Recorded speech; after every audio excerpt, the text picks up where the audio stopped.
हम लोगों ने कल सॉवरेनिटी पे बात की थी, संप्रभुता। और ये मैंने बताया था कि सॉवरेनिटी शब्द कैसे अस्तित्व में आया। सॉवरेनिटी शब्द जो है लैटिन भाषा के शब्द सुपरेनस से बना है। सुपरेनस का मतलब होता है सुप्रीम पावर, सर्वोच्च शक्ति। इसका सीधा सा अभिप्राय है कि संप्रभुता राज्य की या शासन की सर्वोच्च शक्ति होती है, supreme power of the state. हम सभी लोग जानते हैं कि किसी भी स्टेट को, किसी भी गवर्नमेंट को सही तरीके से संचालित करने के लिए उसका सुप्रीम होना जरूरी है। सुप्रीम अगर नहीं होगी तो वो रूल्स को या लेजिस्लेशन का काम या कानून बनाने का काम सही तरीके से नहीं कर सकती और कानूनों को सही तरीके से लागू भी नहीं किया जा सकता। इसलिए there should be a supreme power, supreme authority in state. किसी भी राज्य में एक सर्वोच्च सत्ता होनी चाहिए और इसी सर्वोच्च सत्ता के आधार पर राज्य के अस्तित्व की पहचान होती है। आपने जब एलिमेंट्स ऑफ स्टेट पढ़ा था तो उसमें भी हमने संप्रभुता को महत्वपूर्ण तत्व बताया था और बिना संप्रभुता के कोई राज्य अस्तित्व में नहीं रह सकता। तो एक सिंपल सी बात है, सिंपल सी बात यह है कि सॉवरेनिटी क्या है। तो सॉवरेनिटी या संप्रभुता supreme power of state over it's citizens and subject. संप्रभुता नागरिकों और प्रजाजनों पर, यहाँ विषयों लिखा हुआ, विषयों पर आप ध्यान नहीं देंगे। प्रजाजन, सब्जेक्ट्स माने होता है प्रजा, जिनके ऊपर शासन किया जाता है। तो संप्रभुता नागरिकों और प्रजाजनों पर राज्य की सर्वोच्च शक्ति है। ये जो है सामान्य सी परिभाषा या सामान्य सा अर्थ है संप्रभुता का।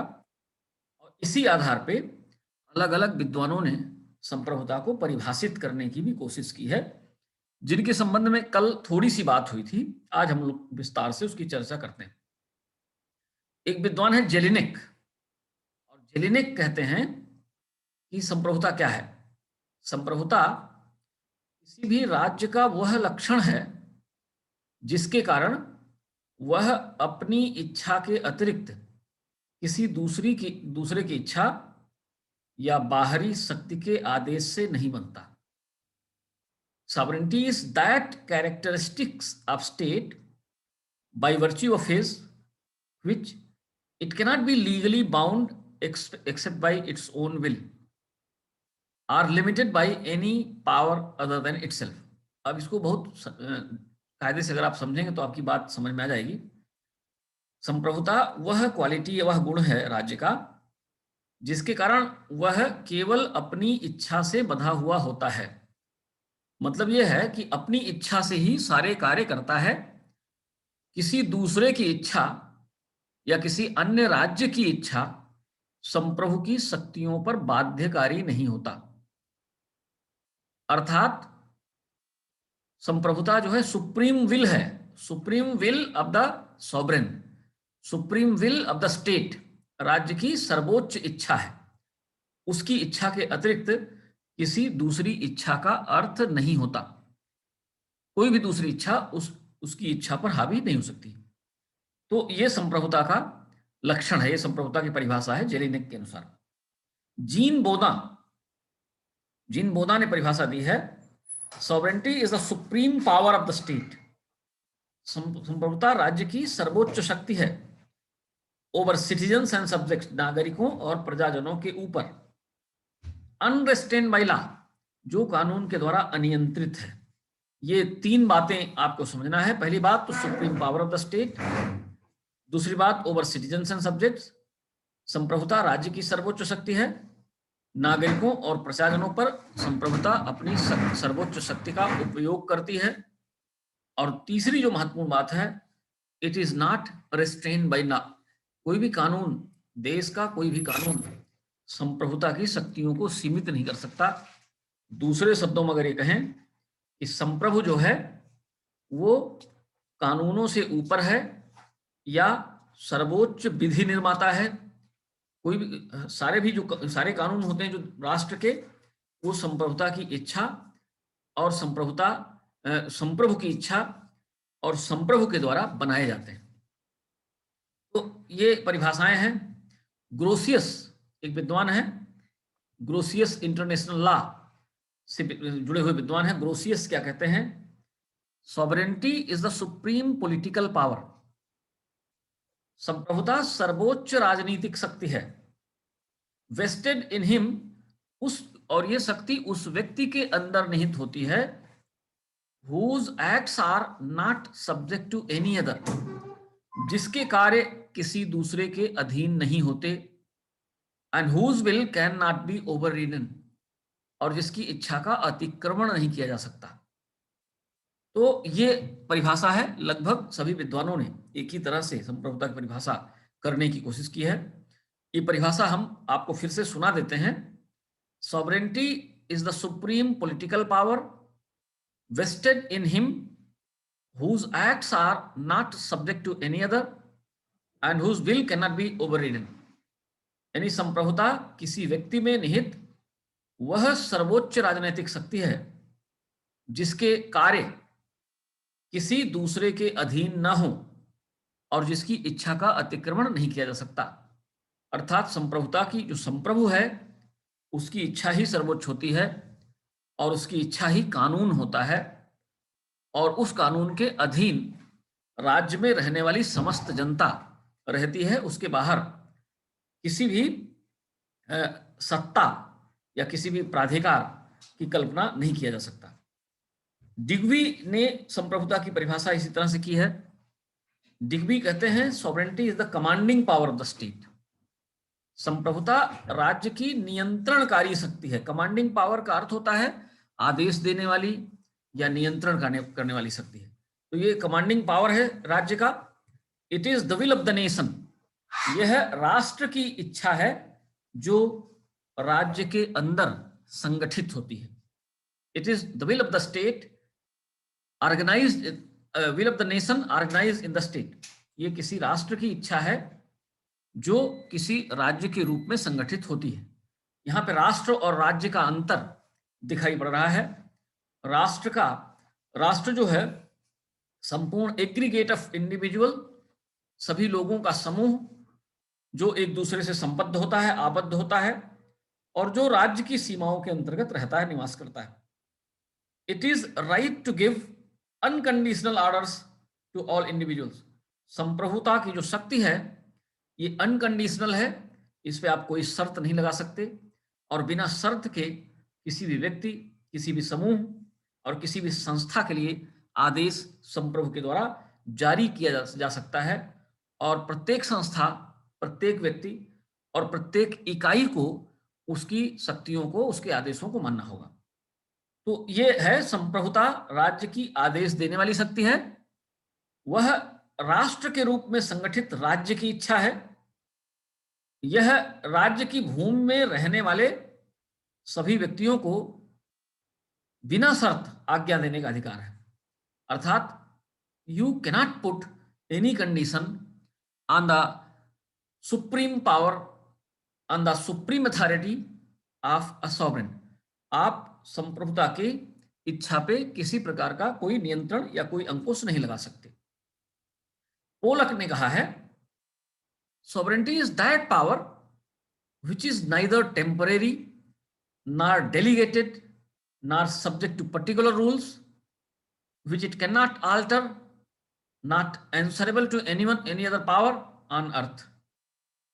इसको आप समझने की कोशिश करें।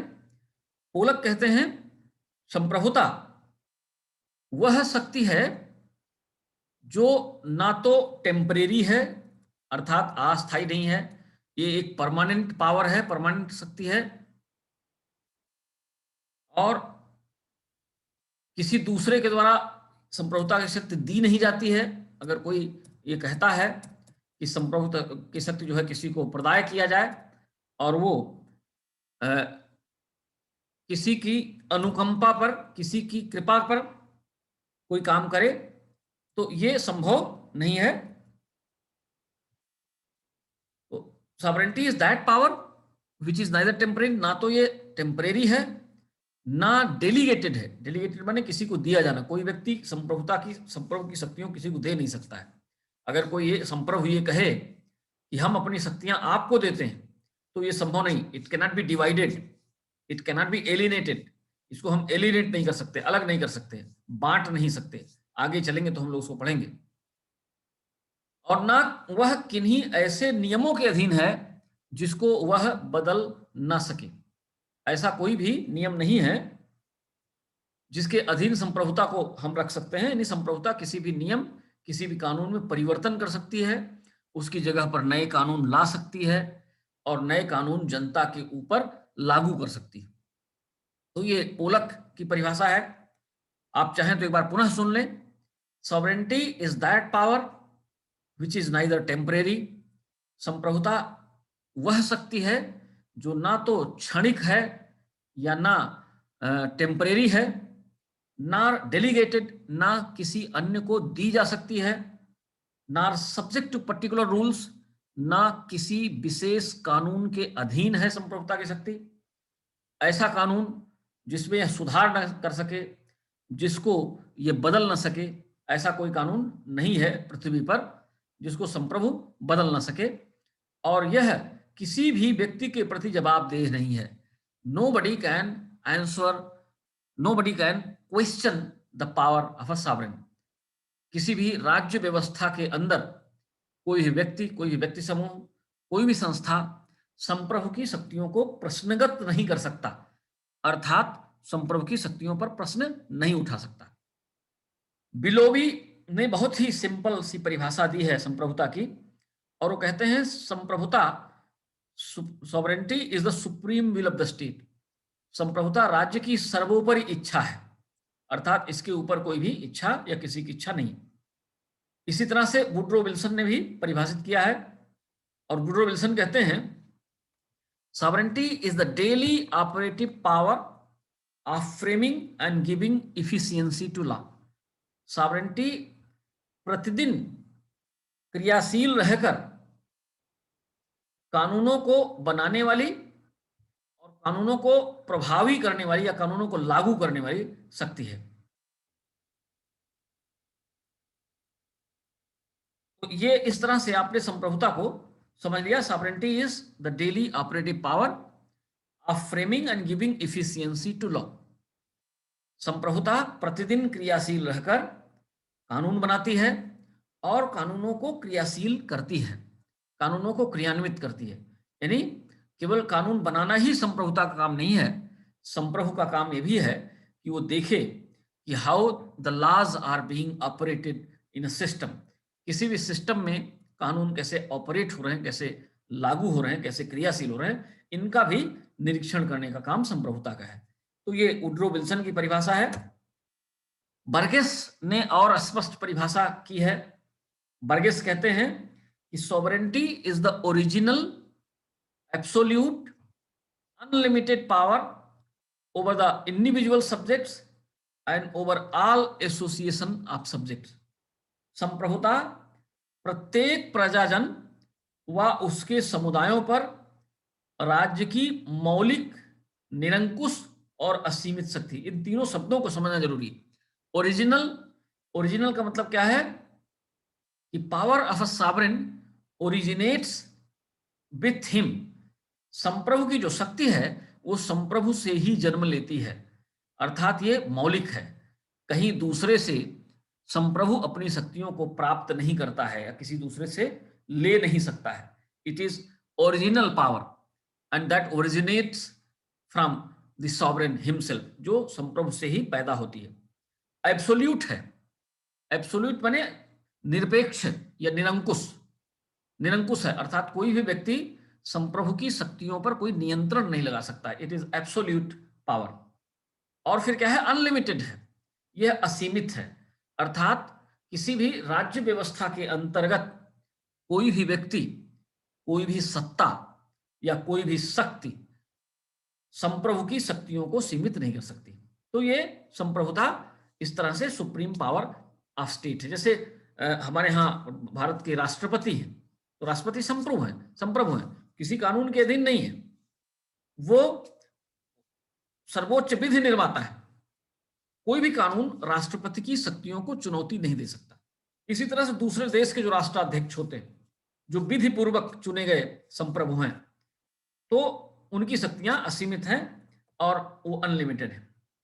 दो तरह की संप्रभुता या दो रूप होते हैं संप्रभुता के। नेचर ऑफ सॉवरेंटी, दो तरह की संप्रभुता हो सकती है या उसके दो रूप हो सकते हैं, एक तो इंटरनल सॉवरेंटी और एक एक्सटर्नल सॉवरेंटी।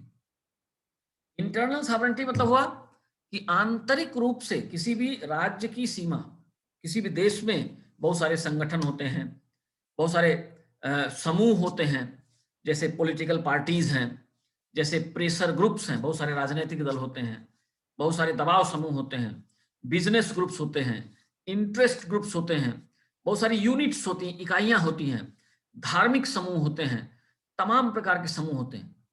ये कोई भी समूह जो है इतने पावरफुल नहीं होते जो संप्रभु की शक्तियों को सीमित कर सके। तो आंतरिक संप्रभुता का अर्थ है कि संप्रभु की शक्तियां किसी भी राज्य की सीमा के अंतर्गत सभी व्यक्तियों पर लागू होती हैं, सभी संस्थाओं पर लागू होती हैं, सभी समूहों पर लागू होती हैं। कोई भी समूह किसी राज्य की सीमा के अंतर्गत ऐसा नहीं है जिस पर संप्रभु की शक्तियां लागू ना होती हों। It is all comprehensive, it is universal. ये ऑल कंप्रीहेंसिव है, सर्वव्यापी है, ये है सार्वभौमिक है, यानी प्रत्येक व्यक्ति, प्रत्येक संस्था के ऊपर संप्रभु की शक्तियां लागू थी। यानी कोई भी संस्था, कोई भी समूह राज्य के अंदर संप्रभु की शक्तियों को ना तो चुनौती दे सकता है और ना ही संप्रभु की शक्तियों को बांध सकता है। इट इज इंटरनल सॉवरेंटी, यानी आंतरिक रूप से राज्य पूर्ण रूप से स्वतंत्र है, सभी प्रकार के दबावों से मुक्त है, तब वो राज्य संप्रभु राज्य कहा जाएगा। अगर वो किसी प्रकार के दबाव में रहता है, कोई ऐसा संगठन है, कोई ऐसा समूह है जो राज्य की शक्तियों को सीमित करता है, तो हम राज्य को संप्रभु राज्य नहीं कहेंगे। एक्सटर्नल सॉवरेंटी बाह्य संप्रभुता होती है। बाह्य संप्रभुता माने बाहर से भी, यानी कोई दूसरा देश अगर चाहे कि वो संप्रभु की शक्तियों को सीमित करे तो वो संप्रभु की शक्तियों को सीमित नहीं कर सकता। बाहर से कोई देश अगर चाहे कि संप्रभु के द्वारा बनाए जाने वाले नियमों को नियंत्रित करे, any other country, any other nation cannot control the sovereign power of state.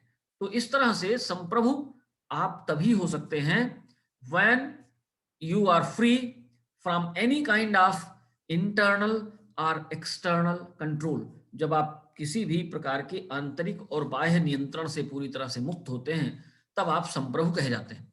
स्वाधीनता से पहले 1947 में आपको जब आजादी मिली, उसके पहले भारत संप्रभु राष्ट्र नहीं था, ये एक उपनिवेशवादी सत्ता के अधीन था। और उसके बाद फिर भारत का संविधान बना। आप सब लोगों ने पढ़ा भी है, भारत के संविधान की प्रस्तावना में लिखा है, we the people of India having solemnly resolved India into a sovereign. हम भारत के लोग भारत को पूर्ण प्रभुत्व संपन्न। तो ये पूर्ण प्रभुत्व संपन्नता तब आती है जब आप बाहरी समस्त प्रकार के नियंत्रणों से मुक्त हो जाते हैं। तो भारत आजाद हुआ, उसके ऊपर किसी दूसरे देश का नियंत्रण नहीं रह गया, और इस तरह से भारत संप्रभु हुआ आजादी के बाद। तो संप्रभुता सामान्य अर्थों में संप्रभुता राज्य की सर्वोच्च शक्ति है। संप्रभुता की शक्ति के ऊपर कोई भी अन्य शक्ति नहीं होती। संप्रभुता के लक्षण जो अभी हम लोगों ने परिभाषाओं में पढ़ा, उन्हीं परिभाषाओं के आधार पर कुछ लक्षण संप्रभुता के बताए जाते हैं। सबसे पहली बात क्या है? निरंकुश। सॉवरेंटी क्या है? एब्सोल्यूट है। संप्रभुता तभी संभव है जब वो एब्सोल्यूट हो, जब उसकी शक्तियों पर किसी प्रकार का नियंत्रण ना हो, जब वो परमानेंट हो, स्थायी हो, ट्रांसफरेबल नहीं, ट्रांजिटरी नहीं है। Sovereignty can no more be transferred. इसको हम ट्रांसफर नहीं कर सकते कि अगर संप्रभु चाहे कि कुछ दिन के लिए हम अपनी शक्तियों को दूसरे को ट्रांसफर कर दें। अस्थायी तौर पे शक्तियों का विभाजन हो सकता है, शक्तियों का वितरण हो सकता है, लेकिन संप्रभु अपनी शक्तियों को त्याग नहीं सकता, दूसरे को नहीं दे सकता। एक्सक्लूसिव पावर है ये। अभी इसकी व्याख्या हम लोग आगे चल के विस्तार से करेंगे। एक्सक्लूसिव, अनन्य, अनन्यता है। अनन्य का मतलब होता है कोई दूसरा नहीं, हमारे अलावा कोई दूसरा नहीं, उसको अनन्यता कहते हैं, exclusiveness. It is an exclusive power of the state. संप्रभुता जो है राज्य की अनन्य शक्ति है, अर्थात कोई दूसरा इसके समरूप शक्तिमान किसी राज्य की सीमा में विद्यमान नहीं होता, तो इसको हम अनन्य कहते हैं। जब किसी राज्य की सीमा में कोई दूसरा व्यक्ति ना हो, उस स्तर का ताकतवर, जिस स्तर का संप्रभुता होता है, तो उसको अनन्य कहते हैं। तो it is exclusive power, exclusively all the decision making authority, all the law making authority vests in the sovereign. हर प्रकार की जो कानून निर्मात्री शक्ति है वो संप्रभु के अंदर निवास करती है, उसके बाहर कुछ नहीं है। ऑल कॉम्प्रिहेंसिवनेस, सर्वव्यापकता, ये सर्वव्यापक है। सर्वव्यापकता का अर्थ क्या होता है कि कोई भी व्यक्ति इससे परे नहीं है। It is sovereignty exercises its supreme power over all the individuals. राज्य की सीमा में रहने वाले समस्त व्यक्तियों के ऊपर संप्रभु अपनी शक्तियों का उपयोग करता है। इसीलिए इसको ऑल कॉम्प्रिहेंसिव कहते हैं, इसको यूनिवर्सल कहते हैं। ये जो है सार्वभौमिक है, कोई भी संस्था, कोई भी शक्ति संप्रभु की शक्ति और संप्रभु की क्षमता या संप्रभु की शक्तियों से ऊपर नहीं है। अदेयता, इट कैनॉट बी गिवन, किसी दूसरे को दिया नहीं जा सकता संप्रभुता। It is an integral part of the sovereign, ये संप्रभु का एक अभिन्न अंग है और अपने अंग से संप्रभु अपनी शक्तियों को, अपनी संप्रभु शक्तियों को या संप्रभुता को जुदा नहीं कर सकता। अविभाज्यता, ये अविभाज्य है, इसको विभाजित नहीं किया जा सकता। अगर किसी राष्ट्र का दो भागों में आप विभाजन कर देते हैं तभी संप्रभुता विभाजित होती है। इफ सॉवरेंटी इज डिवाइडेड, अगर संप्रभुता बंट जाए, विभाजन कर दिया जाए, तो दो राष्ट्र अस्तित्व में आ जाते हैं। भारत और पाकिस्तान का जब विभाजन हुआ तो संप्रभुता दो भागों में बंट गई, पाकिस्तान अलग हो गया, भारत अलग हो गया। तो संप्रभुता विभाजित तभी हो सकती है जब एक राज्य को दो टुकड़ों में बांट दिया जाए या दो राज्य अस्तित्व में आ जाए, तभी संप्रभुता विभाजित हो सकती है। और यूनिटी, एकता, ये जो है इट इज अ यूनिफाइड, एकीकृत व्यवस्था है, एकीकृत शक्ति है। यानी एक व्यक्ति के अंदर, एक समूह, व्यक्ति समूह के अंदर समस्त शक्तियां निहित होती। इसको हम लोग विस्तार से थोड़ा सा पढ़ने की कोशिश करते हैं। एब्सोल्यूटनेस, निरंकुशता, हमने अभी बात की आपसे कि संप्रभुता निरंकुश है। और निरंकुश का अर्थ क्या होता है? कोई अंकुश ना हो, कोई नियंत्रण ना हो, कोई संप्रभुता को बांट ना सके। और गार्नर ने इसीलिए कहा है, if sovereignty is not absolute, no state exist. अगर संप्रभुता निरंकुश नहीं है तो कोई भी राज्य अस्तित्व में नहीं रह सकता। अगर राज्य को अपने आप को अस्तित्व में बना के रखना है तो सॉवरेंटी मस्ट बी एब्सोल्यूट। अगर संप्रभुता का विभाजन होगा तो निश्चित रूप से वो विभाजित संप्रभुता जो है वो दो राज्यों को जन्म देगी। एक राज्य में एक ही संप्रभुता संभव है, दो संप्रभुता संभव नहीं। तो if sovereignty is not absolute, no state exist.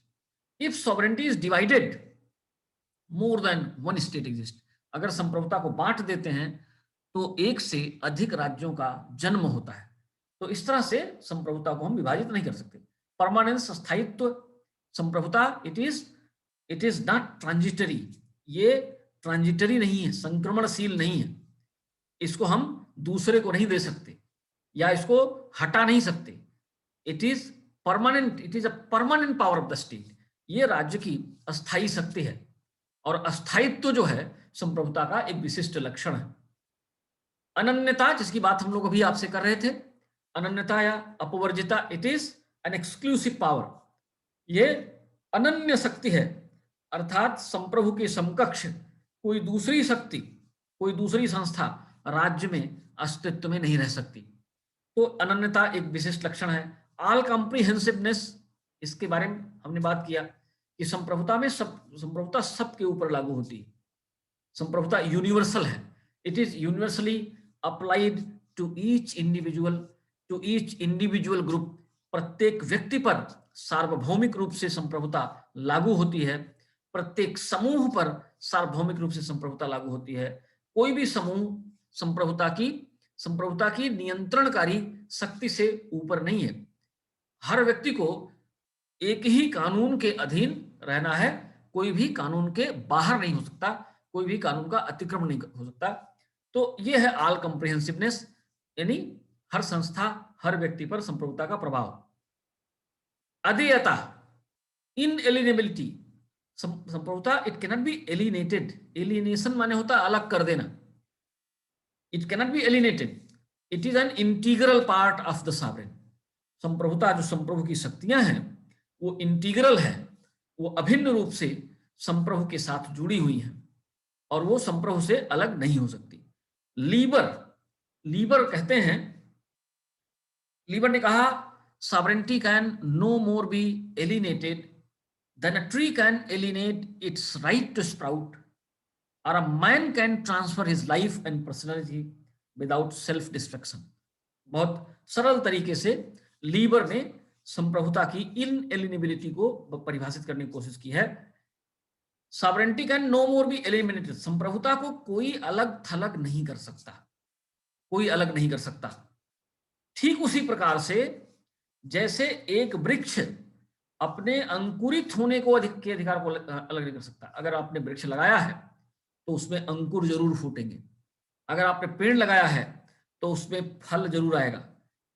तो पेड़ की कल्पना ही फल से है, फल पेड़ के साथ अभिन्न रूप से जुड़ा हुआ है।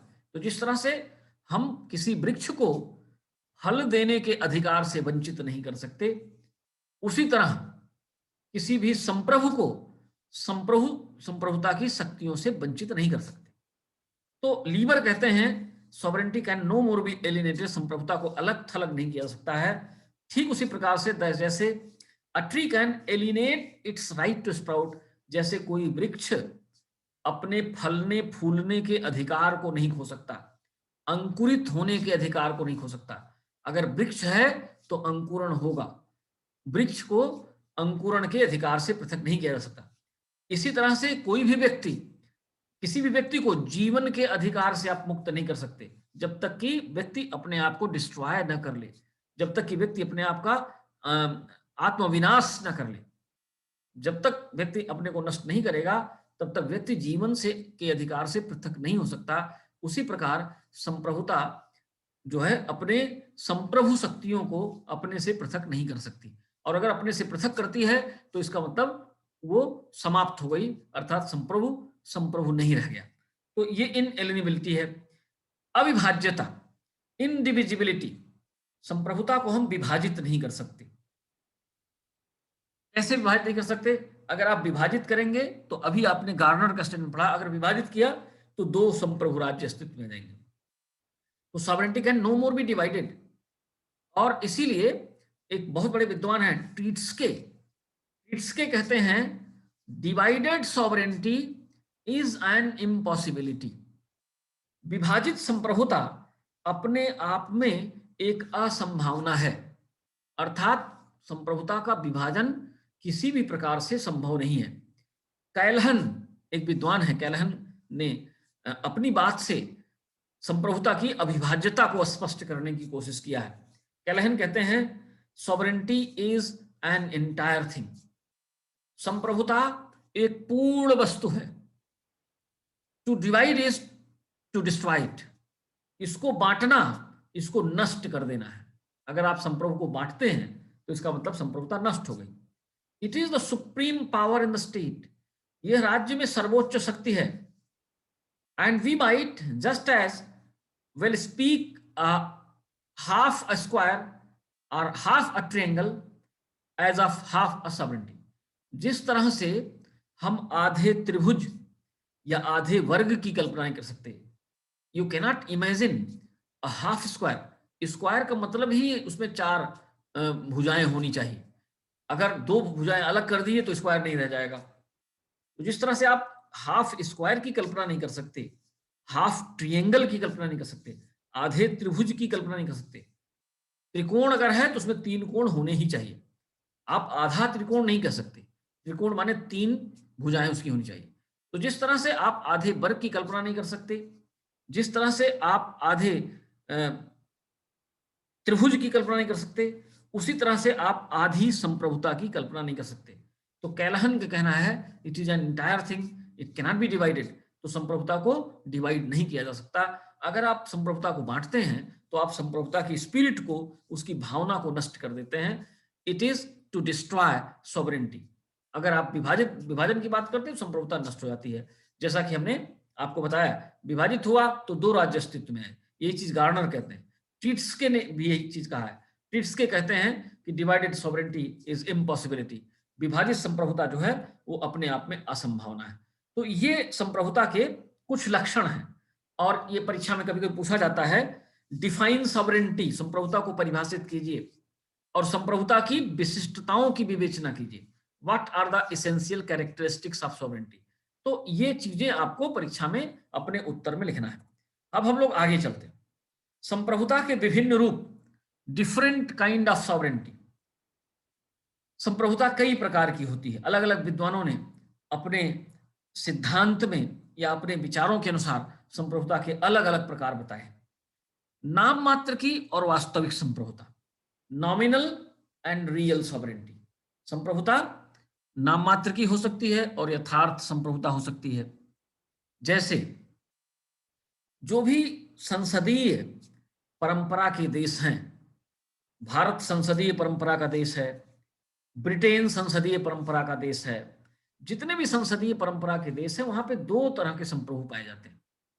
अब जैसे हमारे यहाँ क्या है, हम लोग देखते हैं कि राष्ट्रपति सर्वोच्च अधिकारी, सर्वोच्च राजनीतिक पदधारक है, और हमारे संविधान में भी लिखा है कि कार्यपालिका की सारी शक्तियां राष्ट्रपति में निहित होंगी।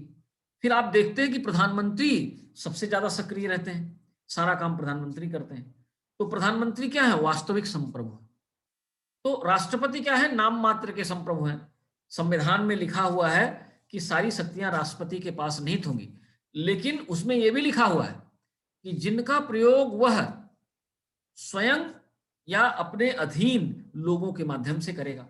फिर आगे भी लिखा हुआ है, आगे लिखा हुआ है कि एक कैबिनेट होगी जिसका प्रमुख, जिसका मुखिया प्रधानमंत्री होगा, और जो राष्ट्रपति की सहायता और परामर्श, राष्ट्रपति को सहायता और परामर्श प्रदान करेगा। तो इस तरह से दो तरह की संप्रभुता होगी। राष्ट्रपति नाम मात्र के हो गए, और राष्ट्रपति के आदेशों से समस्त शक्तियों का पालन प्रधानमंत्री के द्वारा किया जाता है। तो आगे चल के हम लोग और थोड़ा सा विस्तार से पढ़ेंगे। तो ये सामान्य चीज आप समझ लीजिए कि संसदीय देश जहां पे भी संसदीय परंपरा है, जहां पर भी एक मुख्य राष्ट्राध्यक्ष है और प्रधानमंत्री की संकल्पना है, वहां पे दो तरह की संप्रभुता पाई जाती है। नाम मात्र की संप्रभुता जो राष्ट्रपति होता है, और जो वास्तविक संप्रभुता है वो प्रधानमंत्री और उसका मंत्रिमंडल होता है, क्योंकि वो राष्ट्रपति के अधिकारों को आप कह सकते हैं बांटता है, या राष्ट्रपति के अधिकारों का उपयोग करता है, राष्ट्रपति की इच्छा के अनुसार राष्ट्रपति की शक्तियों को आगे बढ़ाता है। वैधानिक संप्रभुता, एक संप्रभुता वैधानिक एक प्रकार है। लीगल सॉवरेंटी, लीगल सॉवरेंटी क्या है? लीगल सॉवरेंटी वो होती है जिसको विधि मान्यता प्रदान करता है, जिसको कानून मान्यता प्रदान करता है। अब आप एक चीज ध्यान रखें, नाम मात्र की जो संप्रभुता है और विधिक संप्रभुता है, इन दोनों में समानता है। विधिक संप्रभु वो है जिसको कानून मान्यता प्रदान करे। भारतीय संविधान राष्ट्रपति को संप्रभु के रूप में मान्यता प्रदान करता है, तो वो विधिक संप्रभु है, क्योंकि कानून ने उनको मान्यता प्रदान की है। संविधान में लिखा हुआ है कि कार्यपालिका की सारी शक्तियां राष्ट्रपति के पास होंगी, लेकिन राष्ट्रपति प्रधानमंत्री और मंत्रिपरिषद के परामर्श के हिसाब से काम करेगा। राष्ट्रपति, the president will act on the aid and advice of the prime minister and the cabinet. राष्ट्रपति प्राइम मिनिस्टर और कैबिनेट के सलाह, सहायता और परामर्श पर काम करेगा, ऐसा भारत के संविधान में लिखा है। तो वो विधिक संप्रभु हो गए, क्योंकि कानून उनको मान्यता प्रदान करता है। कोई भी कानून तभी कानून बनता है जब राष्ट्रपति के उस पर हस्ताक्षर हो जाते हैं। जब तक राष्ट्रपति हस्ताक्षर नहीं कर देता, तब तक किसी भी कानून को आप कानून के रूप में मान्य नहीं कर सकते। कोई भी कानून कानून नहीं बन सकता। तो इसलिए वो विधिक है, कानूनी संप्रभु है। उसके बाद एक संप्रभुता और होती है पॉलिटिकल सॉवरेंटी, राजनीतिक संप्रभुता। अभी राजनीतिक संप्रभुता क्या है? राजनीतिक संप्रभुता वो है जो कानूनी संप्रभुता के पीछे रहती है, जो कानूनी संप्रभुता के पीछे रहती है। जैसे जनता है, जैसे मतदाता हैं, ये उसके पीछे रहती है। Sum total of the influences, आगे चल के हम इसको विस्तार से समझने की कोशिश करेंगे कि राजनीतिक संप्रभुता क्या है, राजनीतिक संप्रभुता विधिक संप्रभुता में क्या फर्क है, ये हम लोग आगे पढ़ेंगे। फिर लौकिक प्रभुसत्ता, लौकिक संप्रभुता, लौकिक या दूसरे शब्दों में आप कह सकते हैं अगर हिंदी में और सरल हिंदी में लोकप्रिय संप्रभुता, पॉपुलर सॉवरेंटी। पॉपुलर सॉवरेंटी मतलब हम ये जानते हैं कि जो गणतंत्र है, जो लोकतंत्र है, वहां पर शासन जनता के हाथों में होता है। अब्राहम लिंकन कहते हैं rule of the people, democracy क्या है? Rule of the people, by the people, for the people and to the people. जनता के लिए है, जनता का है और जनता द्वारा है। तो अंतिम संप्रभुता, अंतिम ताकत किसके हाथ में होती है? जनता के हाथ में होती है, क्योंकि जनता ही चुन के जो वास्तविक संप्रभु है उसको चुनती है और उसको अस्तित्व में ले आती है। तो वो लौकिक संप्रभुता है। हमने जब आपको सामाजिक समझौते का सिद्धांत पढ़ाना शुरू किया तो मैंने आपसे बताया था रूसो, जीन जैक्स रूसो जो हैं वो लौकिक संप्रभुता के जनक माने जाते हैं। और इसके बाद वस्तुतः और विधितः संप्रभुता। वस्तुतः इसको हम तथ्यतः भी कह सकते हैं, जो तथ्य में संप्रभु है, अर्थात sovereignty in fact and sovereignty in law. Jure माने होता विधि, ज्यूरिस्टिक, ज्यूरिस्टिक से बना है, विधिता।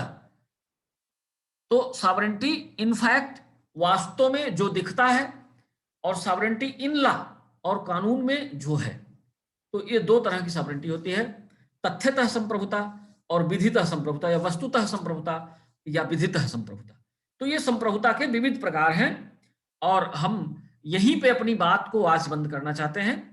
कल हम लोग different kinds of sovereignty, sovereignty के विविध प्रकारों को पढ़ेंगे और फिर संप्रभुता की जो आलोचना की जाती है लोगों के द्वारा उसको भी कल हम पढ़ने की कोशिश करेंगे। तो अपनी बात को हम यहाँ पे विराम देते हैं और